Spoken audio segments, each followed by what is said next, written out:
وسبحان الله وما أنا من المشركين.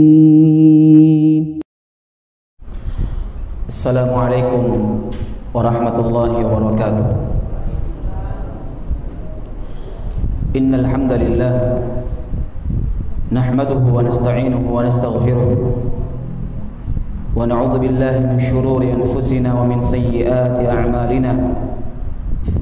من يهده الله فلا مضل له ومن يضلل فلا هادي له. أشهد أن لا إله إلا الله وحده لا شريك له وأشهد أن محمدا عبده ورسوله. يا أيها الذين آمنوا اتقوا الله حق تقاته ولا تموتن إلا وأنتم مسلمون.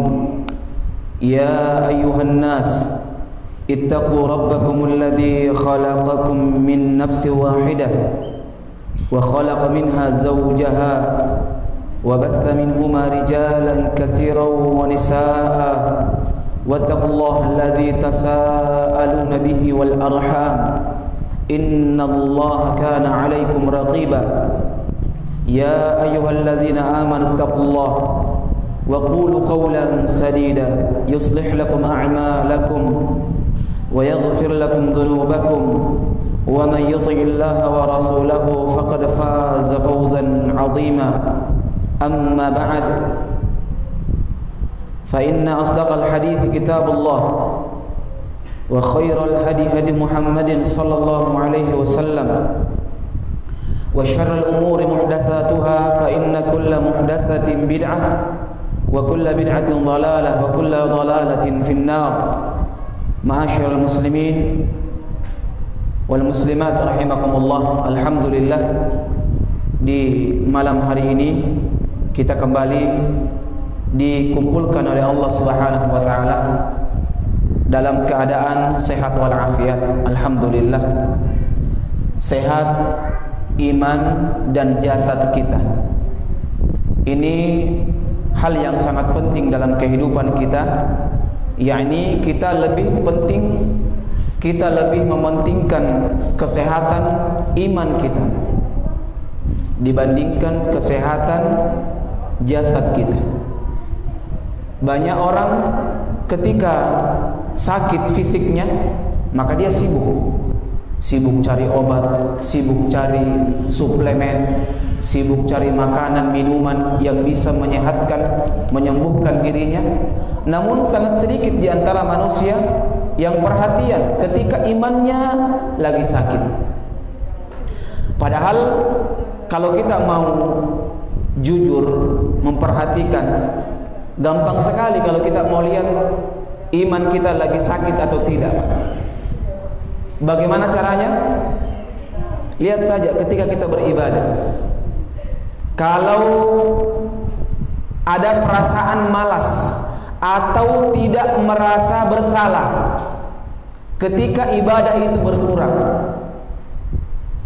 Ini saya sering sampaikan kepada ikhwan, di antara keberhasilan bermanfaatnya ilmu yang kita tuntut itu tidak dikasih bangun lagi salat subuh. Kalau ada ikhwah dikasih bangun salat subuh, berarti ilmunya belum bermanfaat.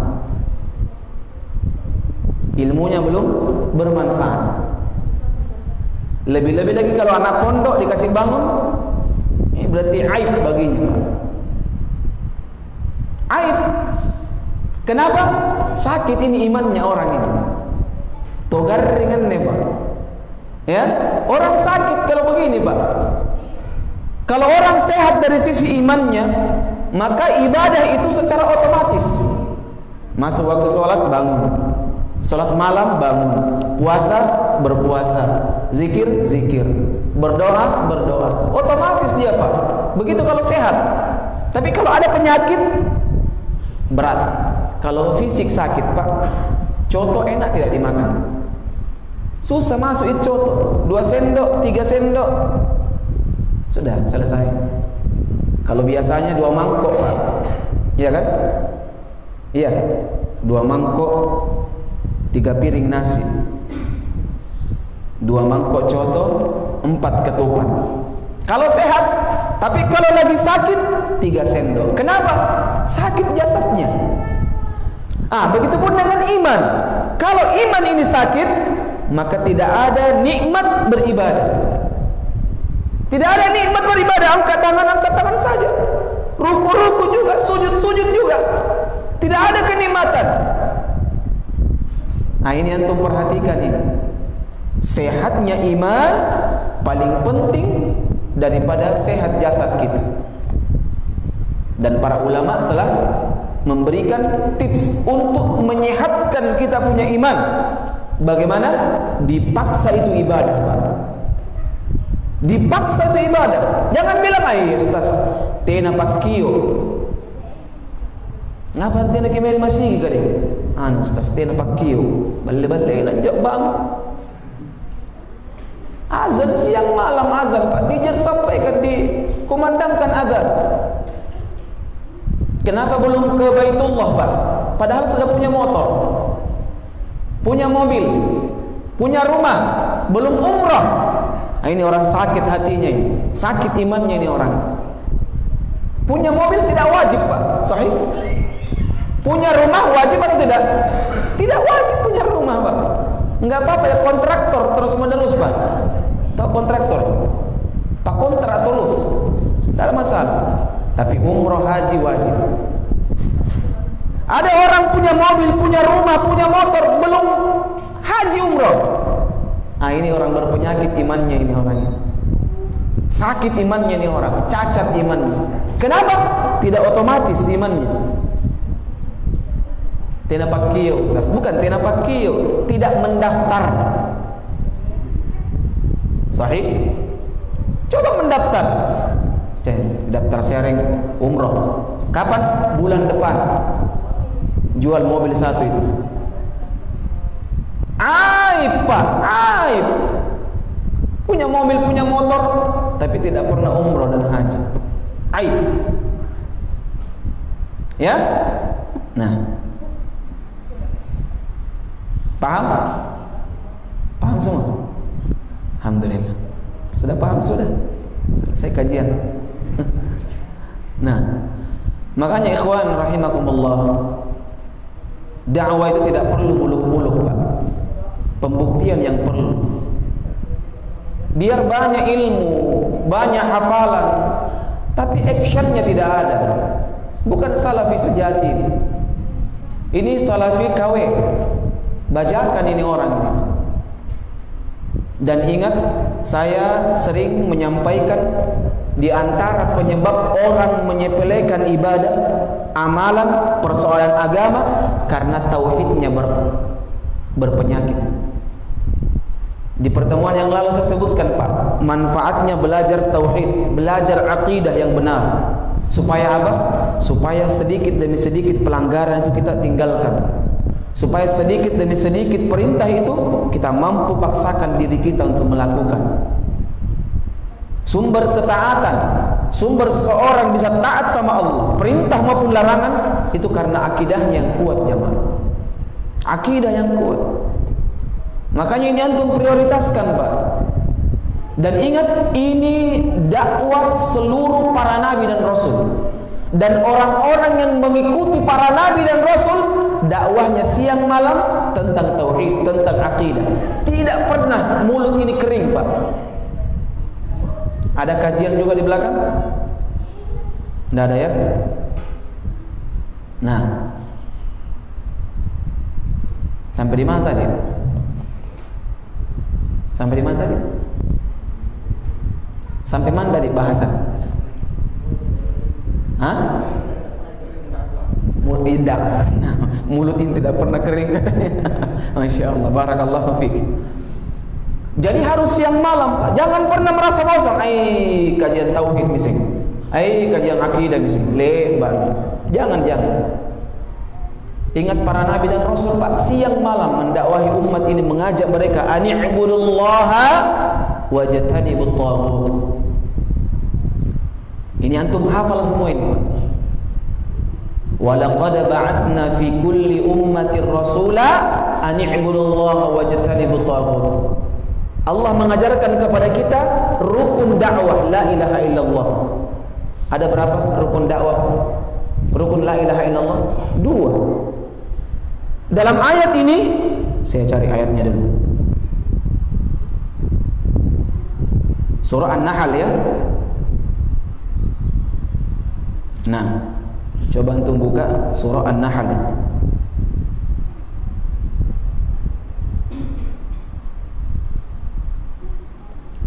Surah An-Nahl ayat yang ke 36. Nah, dan ini harus jelas Pak. Surah An-Nahl surah ke berapa? 16 atau 18? Nah, ayat berapa tadi saya bilang? 36. Coba kita perhatikan Pak. Ini Allah yang bilang ini, bukan saya. Saya cuma sampaikan kepada antum. Dakwahnya para nabi dan rasul. Allah mengatakan, "Wa laqad ba'atsna fi kulli ummatin rasula." Sungguh betul-betul kami telah mengutus para rasul. Para rasul di tiap-tiap umat. Jadi setiap umat ada rasul yang diutus. Tidak pernah kosong ini Pak. Ada umat Nabi terus. Nabi utus para nabi di situ, para rasul di situ. Ada yang bahkan 2-3 nabi di situ diutus. Seperti Nabi Musa alaihissalam dan Nabi siapa saudaranya? Musa? Harun. Diutus mereka. Nabi Yusuf ada juga nabi di zamannya. Nabi Ibrahim juga seperti itu. Sampai Nabi kita Muhammad SAW terakhir. Dan setelah diputusnya para nabi, berganti orang-orang yang soleh setelah mereka. Dan ingat, orang-orang soleh ini mereka para pewaris para nabi Pak. Jabatannya orang-orang terdekat imannya dengan para nabi. Makanya Nabi bilang apa? Al-ulama warathatul anbiya. Para ulama mereka para pewaris nabi. Dalam sisi apa? Dalam sisi mengemban dakwah umat ini. Rasulullah telah wafat, tapi ada umat-umatnya yang senantiasa zahirina 'alal haqq. Nabi sebutkan seperti itu. La tazalu ta'ifatun min ummati zahirina 'alal haqq la yadurruhum man khadalahum aw khalafahum hatta ya'tiya amrullahi wa hum 'ala dzalik. Lihat Nabi sampaikan Pak, akan senantiasa ada di kalangan umatku ini zahirina 'alal haqq, yang berdiri di atas kebenaran. La yadurruhum man khalafahum man khadalahum aw khalafahum. Tidak akan memberikan mudarat sedikit pun orang-orang yang menyelisihinya. Nabi sudah tahu akan ada yang menyelisihi dakwah ini. Dakwah tauhid akan senantiasa ya dari zaman ke zaman punya musuh-musuh. Yang penting benar dakwahnya, pasti ada yang musuh. Pasti Pak. Dan ini dakwahnya para nabi, tidak boleh ditawar-tawar ini. Jangan terus disampaikan. Nanti memecah belah umat. Memang tujuan dakwah itu Pak memecah belah. Sifat dakwahnya Nabi itu memecah belah memang. Furqan bainal haq wal batil. Jadi seperti itu dakwah, harus berkesinggungan dengan orang-orang di situ memang. Jadi kalau tidak tersinggung, tidak berhasil dakwahnya Pak. Harus ada orang tersinggung, baru berhasil dakwah. Nah, itu dakwah tauhid. Siapa yang tersinggung? Mereka musuh-musuh tauhid. Orang-orang yang gemar dengan kesyirikan, orang yang berlumuran dengan bid'ah, pasti tersinggung dengan dakwah ini. Tapi tidak ada masalah. Sampaikan saja. Biar Allah yang menentukan siapa di antara mereka mendapatkan hidayah atau justru tetap sesat di jalan kehidupan. Perhatikan ayat yang mulia ini. Walaqad ba'atsna fi kulli ummatin rasula. Dan sungguh kami akan utus ke tiap-tiap umat seorang rasul. Apa tujuan rasul di sini, Pak? Ani'budullah. wajtanibut taghut, untuk menyerukan kepada umat ini untuk beribadah hanya kepada Allah. Beribadah hanya kepada Allah. Ini yang kita mau, Pak. Ajak umat ini untuk beribadah hanya kepada Allah. Takut hanya kepada Allah, berdoa kepada Allah. Bernazar hanya kepada Allah. Minta hanya kepada Allah. Berlindung hanya kepada Allah. Kemudian apa? Wajtanibut taghut, dan menjauhi at-taghut. Rukun la ilaha illallah terkumpul di sini, Pak. Yang pertama apa? Ani'budullaha. Rukun apa di sini, Pak? Ani'budullaha. Sembahlah Allah saja. Isbat, menetapkan sembahan hanya kepada Allah saja. Wajtanibut taghut. Rukun yang kedua apa? An-nafi. Al-itsbat wan nafi. Ini rukun la ilaha illallah. Makanya dakwah mesti ada dua ini, Pak. Menjelaskan kepada umat ini tauhid, kemudian dijelaskan juga ini syirik. Baru sempurna dakwahnya. Lihat Allah sampaikan lagi. Faminhum man hadallahu wa minhum man haqqat alaihi dhalalah. Lihat. Allah mengatakan, dan di antara mereka setelah dakwah ditegakkan ada yang mendapatkan hidayah. Ada yang mendapatkan hidayah, Pak, dan juga ada yang tetap sesat. Allah yang mengatakan, fasiru fil ardi fanzuru kaifa kana 'aqibatul mukadzibin. Berjalanlah kalian semua di bumi Allah dan lihat kesudahan bagi orang-orang yang mendustakan dakwah.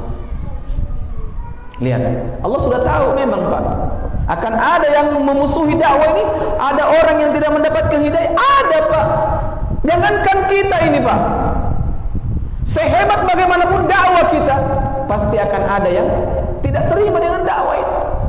Jangankan kita, Rasulullah saja ada enggak penentang? Banyak penentangnya Rasulullah. Bahkan keluarganya Nabi menentang juga. Siapa dia? Abu Jahal atau Abu Lahab? Abu Lahab. Abu Jahal itu bukan omnya Nabi. Yang omnya Nabi Abu Lahab. Nah, dengan istrinya Ummu Jamil. Ini ba'duhum awliya'u ba'd, kerjasama mereka ini, suami istri. Kodi ngasing si panah. Ya. Ini menandakan juga suami itu ya tergantung siapa dia didekati dengan siapa. Makanya pilih istri yang salehah. Jangan pilih istri yang saleh. Ya. Paham? Mafhum antum? Nah, pilih istri yang salehah. Nah, begitu ya, Pak. Dimusuhi dakwahnya para nabi. Dan Nabi tidak bisa memberikan hidayah kepada seorang. Nabi cuma dakwah. Sama dengan kita, Pak. Kita sampaikan saja. Ini hak, hak. Batil, batil. Ini benar, ini benar. Katakan ini salah, ini salah. Ini syirik, ini tauhid, ini bid'ah, ini sunnah. Sampaikan saja. Kalau sudah disampaikan, terserah Allah mau memberikan hidayah atau tidak. Tugas kita cuma apa? Wa inna ma'alaikal balagh. Ya Muhammad, engkau cuma menyampaikan saja. Siapa yang memberikan hidayah? Allah Subhanahu wa ta'ala. Para nabi dulu, Pak, ada pengikutnya cuma 10. Para nabi ini ada yang cuma 2, Pak. Ada yang cuma 1 pengikutnya. Ada juga yang sendiri berdiri para nabi, tidak ada pengikutnya. Apakah dakwahnya salah? Salah nyetir rasa dulu nih. Pantas orang tidak mau. Pantas orang tidak suka dengar kajianmu. Kenapa? Terasa dulu. Bukan keras, Pak. Bukan dakwah yang keras, Pak. Hatinya dia yang keras. Tidak mau menerima kebenaran. Dari dulu memang seperti itu. Banyak penentang dakwah. Para nabi seperti itu, Pak. Om-omnya Nabi, tante-tantenya Nabi, bahkan orang-orang suku Quraisy secara umum, mereka menolak dakwah. Kenapa? Karena diajak menyembah hanya satu ilah saja dan tidak kepada selainnya. Nah, kalau cuma diajar sedekah, pasti tidak dimusuhi, Pak. keutamaan sedekah, keutamaan senyum sama orang, keutamaan puasa. Memang penting itu Pak, tapi yang paling penting dulu dakwah tauhid. Biar orang haji Pak 5.000 kali, ada orang haji 5.000 kali, ditambah umrah 10.000 kali. Kalau berbuat syirik sekali, maka dihapuskan seluruh amalannya. Dihapus semua amalannya Pak, langsung kali nol. Tahu kali nol? Tidak ada dia dapatkan apa-apa Pak. Nah, umurnya 40 tahun, 39 tahun dikali 11 bulan dikali 29 hari beribadah terus. Jidatnya hitam kayak panci Pak, luar biasa hebat. Puasa di siang hari, malam sholat sampai subuh, zikir, sholawat, berdoa. Di hari terakhir dia berbuat syirik kepada Allah, maka Allah menggugurkan amalannya 39 tahun itu Pak. Dihapus, dikali nol. Percaya antum ini? Ini Allah yang bilang ini. Hafal dalilnya dalam surah Az-Zumar. Nah, surah Az-Zumar surah ke-39 ayat 65. Ayat 65. Ini kita pakai dalil Pak, ngomong pakai dalil, jangan pakai perasaan. Nakik kasih iya, nakik perasaan ku apa? Nggak boleh pakai perasaan. Allah mengatakan walaqad uhiya ilaika wa ilal ladzina min qablika. Sungguh telah diwahyukan kepadamu wahai Muhammad dan para nabi sebelum wahai Muhammad. La in asyrakta la yahbatanna 'amaluka. Sekiranya engkau berbuat syirik, maka akan kuhapuskan seluruh amalanmu. Wala takunanna minal khasirin, dan engkau termasuk orang-orang merugi Pak. Siapa diancam di sini Pak? Siapa yang diancam di sini? Ilaika walaqad uhiya ilaika Muhammad sallallahu alaihi wasallam dan nabi-nabi sebelummu, kalau berbuat syirik maka akan kuhapuskan seluruh amalan. Para nabi saja diancam Pak, bagaimana kalau kita? Makanya hati-hati nih perkara-perkara syirik ini Pak, masih banyak sampai sekarang Pak. Ya, makanya dakwah tauhid juga harus disampaikan terus-menerus, siang dan malam, jangan pernah istirahat. Karena kesyirikan juga senantiasa merajalela Pak. Nah,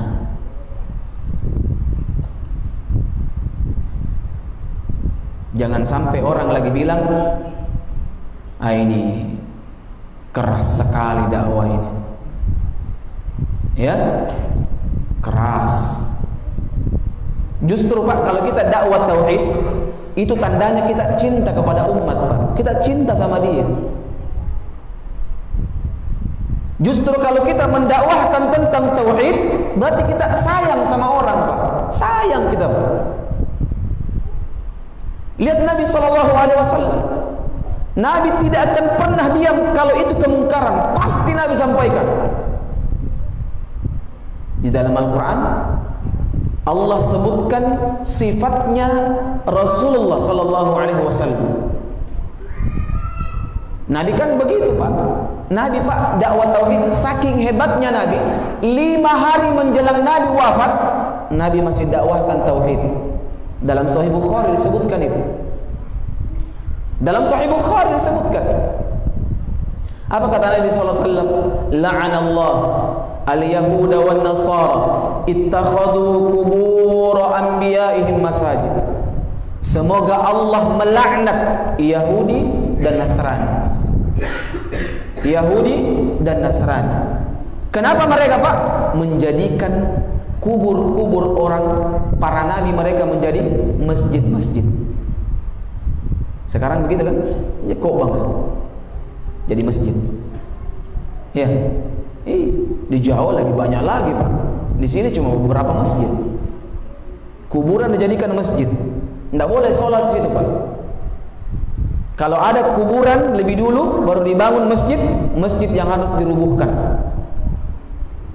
Kalau ada masjid duluan, masuk kuburan, kuburan ini dihilangkan, baru bisa sholat orang di dalamnya. Jadi kalau bersatu masjid dengan kuburan, tidak boleh sholat di situ selama-lamanya, Pak, sampai kuburan ini diangkat, dipindahkan keluar. Kenapa? Karena ini wasilah menuju kesyirikan. Sekarang banyak kuburan dikeramatkan, Pak. Banyak sekali. Dekat tempat tinggal saya di sana banyak, di Antang sana. Lumuri Antang. Kuburnya dibangun, dikasih atap, dikasih jalanan masuk, dikasih tembok, dipasang AC. Dah. Nyaman. Tidak lama dikasih juga kulkas di dalam. Sanami penjagaan, ya, tidak bayar pajak. Lihat kesyirikan. Turun temurun seperti itu, Pak. Fitnah yang paling pertama menimpa umat ini, pengkultusan orang-orang soleh di zamannya Nabi Nuh. Kesyirikan pertama.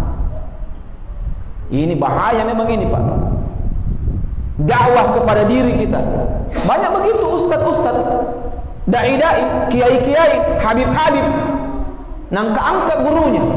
Nih gurungkun nih, waktu nama di Madinah, asulu keliman nabi, anjamak. Ada yang lebih hebat lagi, tapi sudah mati sekarang. Katanya Nabi cium lututnya dia. Ada yang lebih hebat lagi, Nabi bergetar katanya. Pokoknya banyak khurafat disampaikan. Supaya apa? Menaikkan kualitas gurunya. Madaunya, madu. Bahal ganas nih guru. Hebat memantun. Pernah saya sampaikan kan? Ada agama di Antang dulu, Pak. Alhamdulillah sekarang sudah hilang. Setelah menyebar dakwah tauhid di sana. Awal-awal saya tinggal di situ, Pak. Itu ada agama tidak ke masjid, tidak juga ke gereja.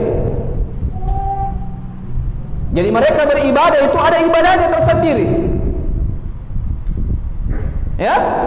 Bahkan gurunya itu bilang, tanggung ilinoku, naku tanggung akhiratmu. Ayo, apa terjemahannya? Terjemahannya itu bilang, kau tanggung dunianya guruku, guruku akan menanggung akhiratmu. Juru selamat, Pak. Naudzubillah. Lihat, saking hebatnya syaitan itu, Pak. Ada juga yang ikuti, Pak. Banyak yang ikuti dulu. Awal-awal kita dakwah di situ, Pak.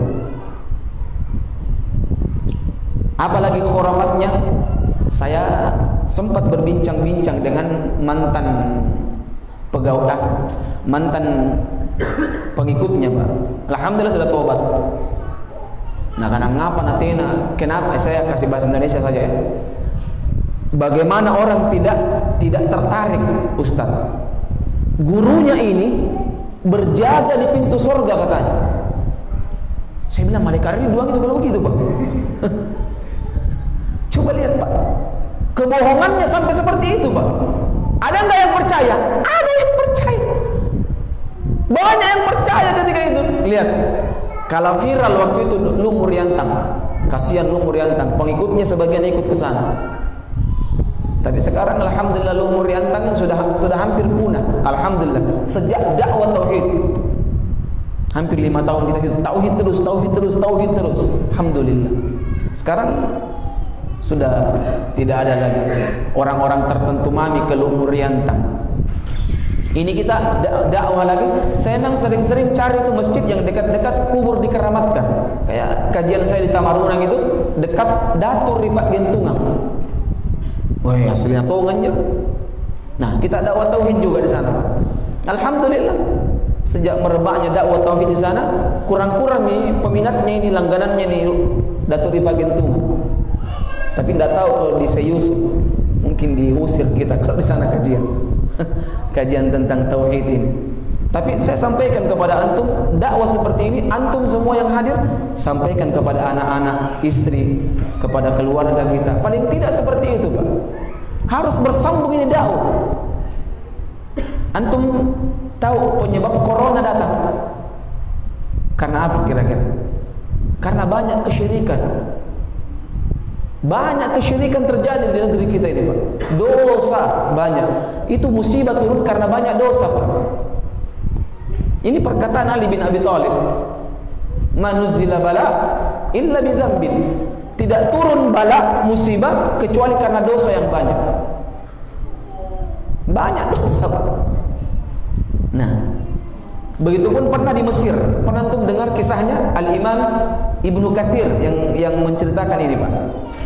Al-Imam Ibnu Katsir rahimahullah taala pernah bercerita kisahnya Abu Ubaidah bin Jarrah. Kalau saya tidak salah ingat.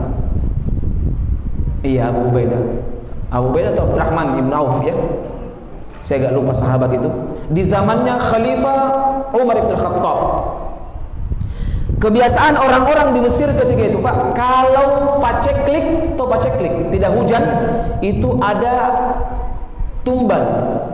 Kalau kita sekarang kan potong sapi kan, nih patan napa rasangan nih, kayak di Palu itu sembelih sapi di pinggir sungai, pinggir laut, itu syirik akbar, Pak. Kalau di Jawa kan untuk Mbah Kidul itu kan, Mbak Kidul diturunkan juga. Kalau di sini tidak tahu di mana tempatnya. Ada potong untuk patan napa rasangan. Ya, kalau dulu di Mesir ada juga, Pak. Di sana kan ada namanya Sungai Nil. Tahu Sungai Nil? Nah, iya Sungai Nil. Namanya Sungai Nil. Setiap kering itu sungai ditumbal anak, dibuang ke situ, Pak. Ini tiap tahun.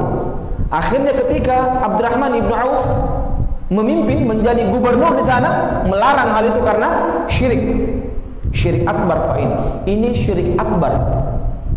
Abdurrahman ibnu Auf bilang tidak boleh, haram. Nah, ini pemimpin harus begini, Pak. Kalau pemimpinnya juga berbuat syirik, bagaimana negeri akan makmur? Negeri berberkah bagaimana? Kalau pemimpin mengajarkan kesyirikan, tidak bisa. Abdurrahman ibnu Auf bilang tidak boleh, syirik. Akhirnya masyarakat bilang, terus bagaimana? Akhirnya Abdurrahman bin Auf pusing juga. Bagaimana ini? Akhirnya menulis surat kepada khalifah waktu itu. Siapa? Umar bin Khattab radhiyallahu taala anhu. Apa yang dikatakan Umar bin Khattab? Umar bin Khattab mengatakan, bacakan suratku ini kepada Sungai Nil. Apa? Bacakan ini suratku kepada Sungai Nil. Masya Allah, surat untuk Nil. Ditulis surat, betul ditulis surat. Apa yang telah engkau lakukan wahai Abdurrahman adalah sesuatu yang bagus. Tapi tolong engkau bacakan suratku ini kepada Nil. Apa isi suratnya? Wahai Nil, sekiranya engkau mengeluarkan air atas kehendakmu, maka jangan engkau mengeluarkan air karena aku tidak butuh denganmu. Apabila engkau mengeluarkan air atas izin Allah Subhanahu wa taala, maka aku memohon kepada Allah untuk mengeluarkan air darimu. Apa yang terjadi, Pak? Setelah Abdurrahman ini bacakan kepada Nil, Nil langsung mengeluarkan air. Karamahnya Umar bin Khattab. Nakatin juga pasan ke masyarakat yang suruh, ya, daripada tidak napilih lagi, ya, lebih bagus berbuat kesyirikan. Nah, lihat Umar bin Khattab ini dicatat dalam kitab, kalau saya tidak salah, Al-Bidayah wa Nihayah. Kisahnya Al-Imam Ibnu Katsir meriwayatkan. Masya Allah, luar biasa, Pak. Makanya kalau orang bertauhid, Allah akan bantu dia, Pak. Allah akan bantu dia dimanapun dia berada, pasti dibantu sama Allah. Yang penting bagus tauhid kita kepada Allah Subhanahu wa taala. Nah, makanya dakwah tauhid ini dakwah yang paling sayang kepada umat. Lihat dalam Al-Quran, dalam surah At-Taubah.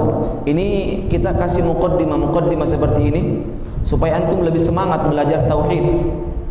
Dalam surah At-Taubah Surat keberapa surat Taubah ini? 9, ya. Ayat yang ke-128. Ini 2 ayat terakhir di surah At-Taubah. Surah Taubah itu 129 ayat. Ya. Apa kata Allah Subhanahu wa taala? Laqad ja'akum rasulun min anfusikum azizun 'alaihi ma 'anittum. Laqad ja'akum rasulun min anfusikum. Sungguh telah datang kepada kalian seorang rasul dari kalangan kalian sendiri, yakni bangsa Arab. Tidak boleh orang Indonesia, Pak, diutus jadi nabi, tidak boleh. Harus bangsa Arab. Ini penafsiran para ulama. Ya, min anfusikum, dari kalangan kalian, yakni orang-orang Arab. Non Arab tidak bisa jadi. Tidak bisa jadi. Jadi tidak ada nabi itu orang Indonesia, Pak. Ada kemarin mengaku nabi, siapa? Orang India itu. Hah? Iya. Di Indonesia juga ada mengaku nabi, Pak. Anehnya ada tong yang percaya. Siapa? Lia Edan. Iya, Lia Edan. Ya. Pernah dengar namanya? Perempuan itu yang mengaku nabi itu Lia Edan. Ya. Ada juga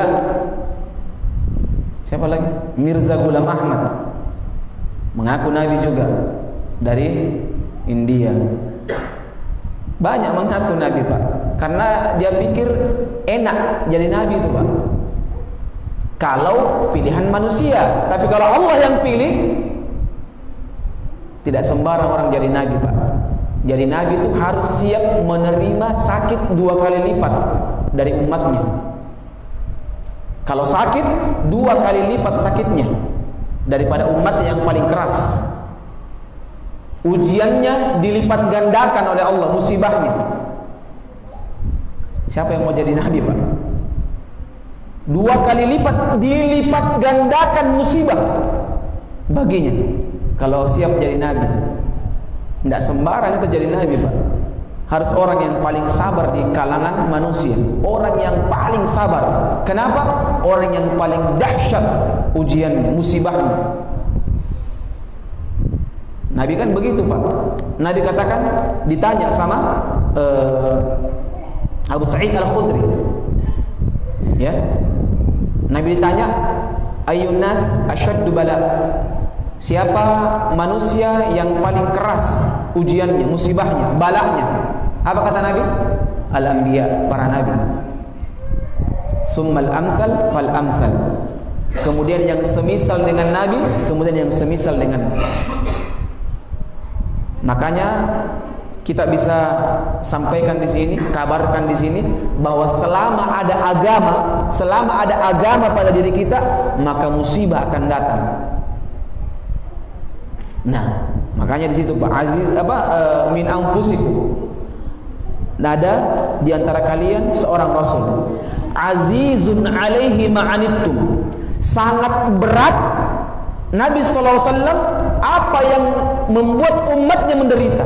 Jadi Nabi itu Pak sangat berat apa yang membuat kalian susah.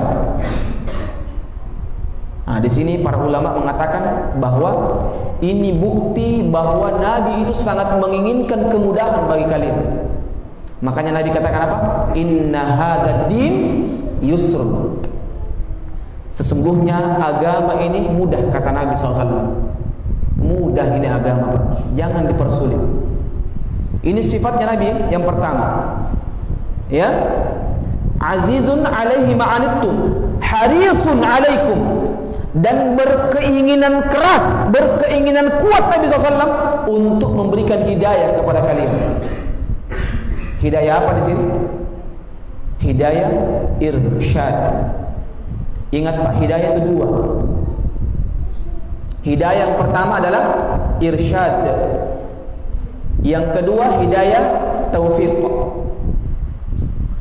Seorang dai itu punya hidayah irsyad, hidayah petunjuk dakwahi orang, nasihati orang dengan Al-Quran, dengan hadis, dengan qaul-qaul para ulama dan seterusnya. Tapi ingat, hidayah taufik cuma Allah yang punya. Ini ya. Makanya antum mungkin bingung membedakan, bukankah Nabi tidak bisa memberikan hidayah? Tapi kenapa di sini dikatakan bahwa Nabi memberikan hidayah kepada orang? Hidayah maksudnya hidayah irsyad, hidayah petunjuk.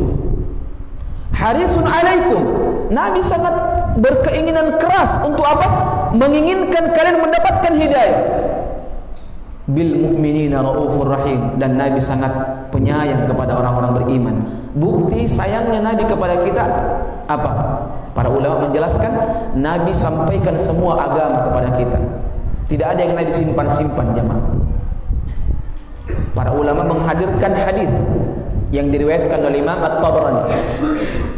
Ya, Imam At-Tabrani dari sahabat yang mulia Abu Dzar Al-Ghifari radhiyallahu taala anhu. Nabi mengatakan, ma baqiya syai'un yuqarribu minal jannah wa yuba'idu minan nar illa wa qad buyyina lakum. Lihat, Nabi SAW mengatakan, jam berapa Isya? Sudah masuk 1 menit lagi. Nabi SAW mengatakan apa? Ma baqiya syai'un yuqarribu minal jannah, tidak kutinggalkan satu kebaikan yang mendekatkan kalian ke surga dan satu keburukan yang menjauhkan kalian dari neraka, kecuali kata Nabi telah kujelaskan semua kepada kalian. Nabi telah menjelaskan. Dan sebesar-besar jalan menuju surga, hal yang mendekatkan kita ke surga apa Pak? Perkara tauhid. Perkara yang besar yang menjauhkan seorang dari neraka adalah kesyirikan. Kalau kita jauhi kesyirikan, maka semakin besar juga kita untuk menjauh dari neraka Allah Subhanahu wa taala. Maka ingat jamaah, ini diantara bentuk kasih sayang kita kepada umat ini, kepada saudara-saudari kita. Sampaikan ini batil, ini tauhid, ini syirik, ini bid'ah, ini sunnah, karena ini bentuk sayang kita kepada mereka. Nah, dan semoga ini bermanfaat ya. Saya mohon maaf atas segala kekurangan. Insyaallah di pertemuan berikutnya kita masuk materi ya, yakni pada poin-poin yang pertama, kedua, ketiga dan seterusnya insyaallah. Semoga Allah memudahkan. Subhanakallahumma bihamdik asyhadu an la ilaha illa anta astaghfiruka wa atubu ilaik. Assalamualaikum warahmatullahi wabarakatuh.